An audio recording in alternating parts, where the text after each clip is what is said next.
Philippines లో MBBS చదవాలనుకుంటున్నారా? ఫ్రీగా వెళ్లి చూసి నచ్చితేనే ఎంబీబీఎస్ అడ్మిషన్ తీసుకోండి.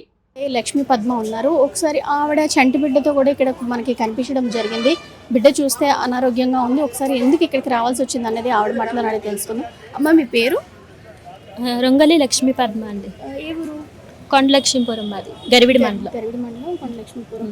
ఏం జరిగిందమ్మా పాపకి? ఎందుకు ఇక్కడికి రావాల్సి వచ్చింది? అంటే పాపకి 8 years అండి ఇప్పటికి.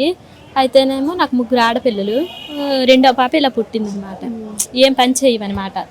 పుట్టింది, పుట్టినంతే ఉండిపోయింది అలాగా. అయితే ఏం ప్రాబ్లం అన్నారు డాక్టర్స్? బ్రెయిన్ ప్రాబ్లం అన్నారు. బ్రెయిన్లోని మరి ఏదో నరం పాపకి పని చేయట్లేదని అలాగ ఉండిపోయింది. ఇంకా మరి ఏమీ పని చేయట్లేదు. అలా మిల్కే తీసుకుంటుంది, ఎనీ టైం మిల్కే. ఫుడ్ ఏమైనా కొద్ది తీసుకుంటే మోషన్స్ అయిపోతాయి. అయినా తినిపిస్తూ ఉంటాను, ఏదో ఒకటి తినిపిస్తూ ఉంటాను. కానీ మెడిసిన్ ఎక్కువ.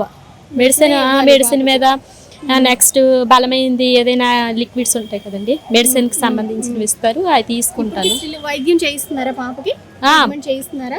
ఏదో ఇప్పుడు డాక్టర్ గారి దగ్గర తీసుకొని వెళ్తాను, మెడిసిన్ ఏమైనా ఇస్తాను. దాని మీద పోషకాహారం అంటే ఏమైనా లిక్విడ్స్ ఎక్కువ తీసుకుంటుంది అనమాట. ఇప్పుడు ఏంటంటే నాకు కష్టమైపోతుంది, 3 ఆడపిల్లలు కదా. ఇప్పుడు నాకు మా ఆయన వ్యవసాయం పనే చేస్తారు. అయితే ఏంటంటే ఈ రెండో పాప ఇలాగ అయిపోవడం నాకు కొద్దిగా ప్రభుత్వం ఏమైనా సాయం చేస్తుంది అని నాకు నమ్మకం. ఫస్ట్ పాప ఏం చదువుకుంటుంది? ఒక పాప 3rd class అండి, ఒక పాపకి 2 years, ఈ పాపకి 8 years. 8 years పాప? 8 years. కానీ అలా లేదు, ఏదో 2 years 3 years పాప అంతే అలాగ ఉండిపోయింది. అయితే ఎనీ టైం పాలే, ఇంకా పాలు తీసుకుంటది అనమాట.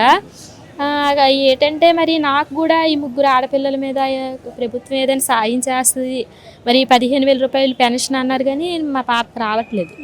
అయితేనేమో 6,000 వస్తుంది. 6,000 వస్తుంది. అయితే మరి కలెక్టర్ ఆఫీస్ గారు ఇప్పుడు ఏమైనా కలెక్టర్ గారు నాకు 6,000 అంటే దేనికి అమ్మా? పాపకి వస్తుందా 6,000? 6,000 అంటే 6,000 సరిపోదు, కొంచెం 15,000 ఇస్తే నాకు మరి పాపకి చూసుకోవడం కష్టం కదండి. నాకు కూడా మిగతా ఇంకా 2 ఆడపిల్లలు ఉన్నారు కదా. ఇంకా ప్రభుత్వం ఏదైనా సాయం చేస్తుందని నమ్మకం. 2 పిల్లలు ఆరోగ్యపరంగా బాగానే ఉన్నారా? బాగున్నారు. రెండో పాప ఒకతే హెల్త్ ఇష్యూస్ పుట్టింది. అంటే పుట్టినప్పటి నుంచి కూడా పాపకి హెల్త్ ప్రాబ్లమ్స్ అలాగే మెడిసిన్ వాడుతూ అలా మిల్క్ తీసుకుంటూ అలాగా ఏదో లిక్విడ్స్ అనమాట రోజు అలా ఇవ్వాలి. లేదంటే పాప అంతా ఇప్పుడు బయటకి వెళ్ళగొచ్చి చూడండి అలాగైపోయింది. ఇలా పడదు. డాక్టర్స్ న్యాయం అవుతుంది, ఒక ట్రీట్మెంట్ ఏదైనా చేస్తే పాపకి న్యాయం అవుతుంది, బాగా తిరుగుతుంది అని చెప్పారు. లేదు, బతికి ఉన్నంత కాలం అలా చూసుకోండి, మంచిగా చూసుకోండి అనేసి చెప్పారు. ఇంకా మా హోప్ అనేది డాక్టర్ గారు ఇవ్వలేదు. ఇంకా అలా మెడిసిన్తో బతికించుకుంటున్నాను. ఇప్పుడు ఏం కోరుకుంటున్నారు మీరు? ఇప్పుడు నాకు పాప ఇంకా కొద్దిగా నాకు ఇప్పుడు 3 ఆడపిల్లల మీద పాపకి సరిపోవట్లేదు. 6,000 కొద్దిగా పెన్షన్ ఎక్కువ ఇస్తాను అన్నారు కదా, ఇస్తే పాపని ఇంకా బాగా చూసుకుందామండి. ఇప్పుడు ఆ డబ్బులు వస్తేనే కదా నేను ఏమైనా తిరిగి చేయగలను, మంచి పౌష్టికాహారం నేను ఇవ్వగలను కదా. లేదంటే మరి 2 ఆడపిల్లలు ఇది అంటే నేను చూసుకోవడం నాకు కష్టం కదా. ఒక పక్క చూస్తే నాకు మా ఆయన వ్యవసాయమే, నేను ఇంట్లో చూసుకుంటా పిల్లలు, నేను వెళ్ళలేను ఎక్కడికి. ఈ పాపతో అసలు నాకు అవ్వదు ఎక్కడికి వెళ్ళడం కూడా. ప్రభుత్వం సాయం చేయాలని నేను కోరుకుంటున్నాను. అంటే మీ వారికి అంటే కూలి వ్యవసాయం అంటే పొలాలు అవి ఉన్నాయా మీకు? అంటే పనికి వెళ్తూ ఉంటారు, పనికి వెళ్ళిపోతారు. 500 వచ్చిన రోజు 500 వస్తుంది, 300 వచ్చిన రోజు 300 వస్తాయి. పని లేకపోతే ఏటీ రాదు. అంటే ఇప్పటికి కలెక్టరేట్ ఎన్నిసార్లు ఉండడానికి ఇల్లు కూడా లేదు. కొండలక్ష్మీపురంలోని రంగల్ సంతోష్ కుమార్ గారు అంటే మీరు చెప్తారు, వాళ్ళకి ఏమైనా ఉందంటే సచివాలయంలోని ఎక్కడైనా తెలిసిపోతుంది కదండి వాళ్ళకి ఏంటుంది. ఏం లేదు, మా అమ్మాళ్ళ ఇంట్లో నేను ఉంటున్నాను, మా అమ్మాళ్ళ ఇంట్లోనే ఉంటున్నాను. ఏం లేదనేసి మా అమ్మాళ్ళ ఇంట్లోనే. ఇంకా ఈ పిల్లలు కదా లక్ష్మీ పద్మ అయితే ఓ పక్క నవ్వుతూ చెప్తుంది, కానీ తన మనసులో చాలా బాధ ఉంది. ఎందుకంటే 3 ఆడపిల్లలు, అంటే 3వసారి కూడా కొడుకు పుడతాడేమో, లేదంటే ఎవరైనా పర్వాలేదు. అంటే ఎంత మంచి మనసు అంటే 2 ఆడపిల్లలు పుట్టారు, ఇంకొకరు ఎవరైనా పర్వాలేదు, మగపిల్లడైనా పర్వాలేదు, ఆడపిల్లైనా పర్వాలేదు అని అనుకున్నారు. 3వసారి కూడా ఆడపిల్లే పుట్టింది, అయినా సరే దిగులు చెందలేదు. కానీ ఈ రెండో పాప అయితే ఆరోగ్యపరంగా ఇప్పుడు 8 years ఈ పాపకి.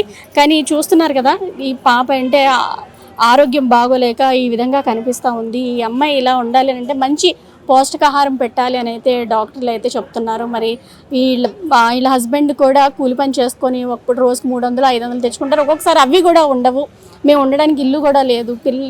మా అందు దయ ఉంచి ఎవరైనా సరే అంటే ఇప్పుడు 6,000 ఫంక్షన్ వస్తుంది పాపకి, అది ఇంకా 15,000 చేయాలని చెప్పి అధికారుల చుట్టూ అయితే తిరగడం జరుగుతుంది. ఇప్పటికి ఎన్నిసార్లు వచ్చారమ్మా కలెక్టరేట్కి మీరు? నేను 2 సార్లే వచ్చానండి. 2 సార్లే వచ్చాను. మరి అంటే ప్రభుత్వం ఎదురు చూస్తున్నాను అనమాట. 15,000 రూపాయలు అన్నారు, ఎప్పుడైనా ఇస్తారేటో, ఎప్పుడైనా ముందుసారి వచ్చి మీరు అర్జీ ఇచ్చి వెళ్ళారు. అర్జీ ఇచ్చి వెళ్ళిపోవడమే. మళ్ళీ ఇప్పుడు ఎందుకు వచ్చారు? ఇప్పుడు మళ్ళీ అదే పెట్టడానికి వచ్చాను. అంటే ఏమన్నారు ముందుసారి పెట్టినప్పుడు అధికారులు? మరి పెట్టేసి వెళ్ళిపోయాను. మరి నాకు ఏం తెలీదు. మళ్ళీ ఈసారి అలాగే పెట్టడానికి అనమాట. ఈసారి కూడా అలాగే పెట్టడానికి వచ్చాను. మరి వెయిట్ చేస్తారు, లోకేష్ అన్న మాకు సాయం చేస్తారని ఎదురు చూస్తున్నాం. అంటే 6,000 చేశారండి. లోకేష్ అన్న వచ్చాక, చంద్రబాబు నాయుడు గారు వచ్చాక 6,000 అయ్యింది. ఇలాంటి పిల్లలకి 15,000 అన్నారు కదండి. మరి ఇస్తే ఇప్పుడు పాపని ఇంకా బాగా చూసుకోవచ్చు, మంచి మెడిసిన్ ఇవ్వచ్చు, బాగా చూసుకోవచ్చు. దయించి లోకేష్ అన్న మాకు సాయం చేయన్న, చంద్రబాబు నాయుడు గారు సాయం చేయండి. అంటే నా పాపకే కాదు, నాతో పాటు చాలామంది వచ్చారు. మా అందరూ కూడా హ్యాపీగా ఫీల్ అవుతాం. చూస్తున్నారు కదా, లక్ష్మి పద్మ అయితే చాలా చక్కగా చెప్తుంది. తన పిల్లల కోసమే కాదు, మిగతా తల్లుల కోసం, మిగతా పిల్లల కోసం కూడా ఆలోచిస్తుంది. లోకేష్ అన్న ఇలాంటి పిల్లలకి 15,000 ఇస్తానన్నావు కదా అన్న, మాకు సాయం చేయన్నా అని దీనంగా అడుగుతుంది. ఈ వీడియో చూసి మంత్రి నారా లోకేష్ గారు కూడా స్పందించి ఈ పాప లాంటి వాళ్ళ తల్లులకు కానీ పిల్లలకు కానీ ఏదైనా మంచి చేయాలని అయితే ఆశిస్తూ సీమ, సుమన్ టీవీ, విజయనగరం.